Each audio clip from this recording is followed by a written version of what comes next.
વસો તાલુકાના શિહોલડી ગામની અનામી કંપનીનું શું છે રહસ્ય? વસો તાલુકાના શિહોલડી ગામની બહાર અનામી કંપની આવેલી છે.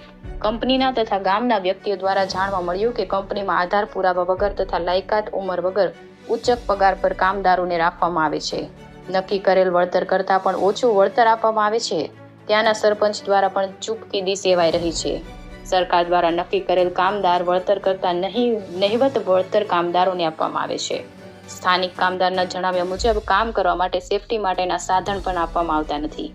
ઇલેક્ટ્રિક કામમાં વપરાતી સિરામિકમાંથી કાચી વસ્તુ બનાવી તેને ભઠ્ઠીમાં તપાવીને તૈયાર કરીને બનાવવામાં આવે છે. ભઠ્ઠીમાં ગરમ વસ્તુ હાથથી કાઢતા હાથની ચામડી બળી જાય છે. કામદારોની સેફટી માટે કોઈ જ સાધન જોવા મળતા નથી. હવે આ બાબતે સરકારી તંત્ર શું ધ્યાન દોરશે ખરું કે પછી તંત્ર આંખ આડા કાન કરશે તે જોવું રહ્યું. Crime chief Alpaben Patel.